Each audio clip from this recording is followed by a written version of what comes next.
Aujourd'hui, nous allons découvrir comment améliorer nos compétences en communication grâce à des techniques simples et efficaces. Pour se mettre en situation, nous utiliserons un dialogue sur le travail à domicile. Commençons par écouter un dialogue entre deux collègues, Jean et Marie, qui discutent des avantages et des inconvénients du travail à domicile. Écoutez attentivement les différentes techniques de communication qu'ils utilisent. Voici donc la situation du dialogue. Le travail à domicile. Tu sais, Marie, depuis que je travaille de chez moi, ma qualité de vie s'est nettement améliorée. La flexibilité des horaires me permet de mieux gérer mon temps et mes engagements personnels. C'est vrai que la flexibilité peut être un avantage, mais ne trouves-tu pas que l'isolement peut être un problème ? Parfois, je me sens vraiment coupé de mes collègues et de l'ambiance du bureau. Je comprends ton point de vue.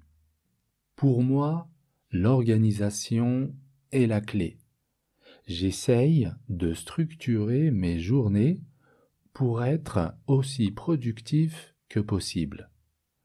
Les économies de temps et de transport sont un grand plus. Oui, éviter les trajets est un avantage indéniable. Mais pour parler de la productivité, comment gères-tu les distractions à la maison ? Moi, j'ai parfois du mal à me concentrer avec tout ce qui se passe autour. Ah, les distractions. C'est un problème, c'est certain. J'ai aménagé un bureau chez moi où je ne fais que travailler. Ça m'aide à séparer le travail et la vie personnelle, même si je suis toujours sous le même toit. C'est une bonne idée. Mais malgré tout, je trouve que la collaboration en face à face me manque. Les réunions virtuelles ne remplacent pas complètement l'interaction directe, surtout pour certains projets créatifs. Je suis d'accord, il y a des limites à la communication virtuelle. Mais pour moi, les avantages l'emportent sur les inconvénients. Et toi, penses-tu que tu pourrais t'adapter davantage au travail à domicile ? Peut-être. Je dois avouer que diminuer le stress lié au transport et avoir plus de contrôle sur mon emploi du temps sont des aspects très tentants. Peut-être qu'avec un peu plus d'organisation, je pourrais voir le travail à domicile d'un meilleur œil. Exactement. C'est tout un équilibre à trouver. Mais une fois que tu as trouvé ton rythme, cela peut vraiment améliorer ton quotidien. Voyons maintenant les techniques de communication utilisées par Jean et Marie et comment vous pouvez les appliquer dans vos propres conversations. Exprimez ses opinions. Jean et Marie expriment leurs opinions de manière claire. Jean dit « Pour moi, l'organisation est la clé. » Pour partager vos opinions, vous pouvez utiliser des expressions comme Je pense que, à mon avis, selon moi, je crois que, d'après moi, pour moi, il me semble que, je dirais que, à mon sens, mon point de vue est que, personnellement, je trouve que, en ce qui me concerne, ma conviction est que, si vous voulez mon avis, je suis d'avis que, je suis persuadé que, je considère que, pour ma part, reconnaître le point de vue de l'autre. Marie reconnaît les avantages mentionnés par Jean en disant « C'est vrai que la flexibilité peut être un avantage ». En utilisant l'expression « c'est vrai que », Marie montre qu'elle écoute et comprend son interlocuteur. Il y a d'autres expressions que nous pouvons utiliser pour montrer l'écoute active, valider les points de vue de celui qui parle et encourager un échange respectueux et constructif dans la conversation. Par exemple, « Effectivement, je vois ce que tu veux dire. Tu as raison sur ce point. C'est un bon argument, je n'y avais pas pensé. Je partage ton avis sur ça. Ça me semble logique. Je suis d'accord avec cette perspective. Ça clarifie beaucoup de choses.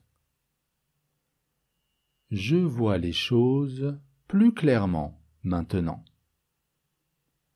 C'est une façon intéressante de voir les choses. Tu mets en lumière un aspect important.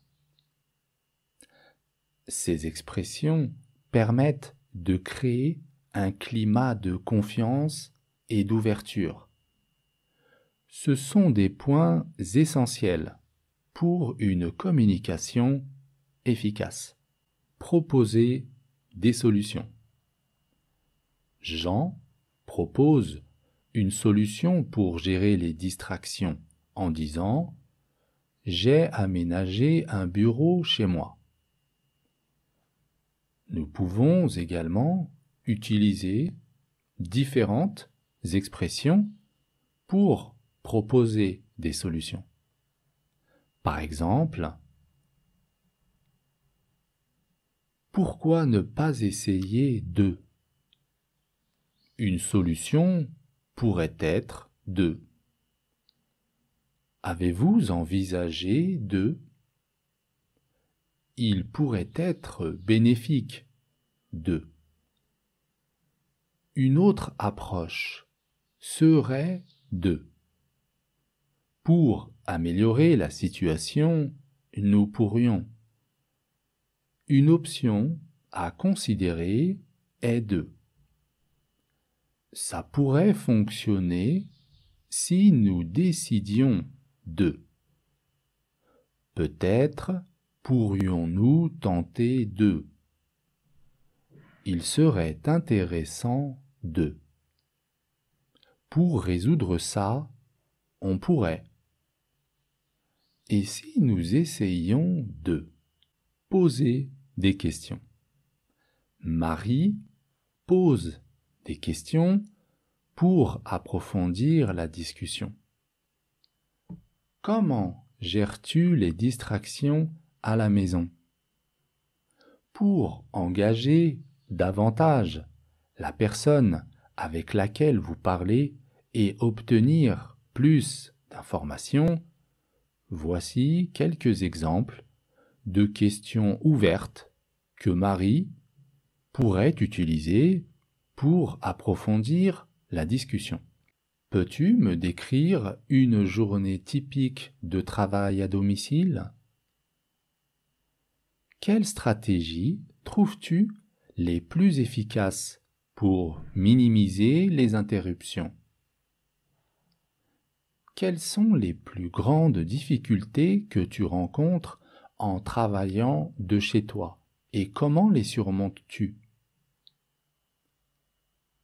Comment organises-tu ton espace de travail pour favoriser la concentration? Comment assures-tu l'équilibre entre vie professionnelle et vie personnelle quand tu travailles de chez toi? Quelles sont les activités ou routines qui t'aident à te préparer mentalement pour le travail? Exercice pratique. Maintenant, c'est à votre tour. Prenez quelques minutes pour réfléchir au sujet que l'on vient de voir et essayez d'exprimer vos opinions, de reconnaître le point de vue de l'autre, de proposer des solutions et de poser des questions. Pour conclure, j'espère que cette session vous a fourni des outils précieux pour enrichir vos compétences en communication. N'hésitez pas à mettre en pratique les techniques discutées aujourd'hui. Ce sont des compétences qui vous serviront au quotidien, tant professionnellement que personnellement. Restez connectés pour notre prochaine session où nous explorerons d'autres aspects essentiels de la communication efficace. À très bientôt pour continuer à apprendre et à évoluer ensemble.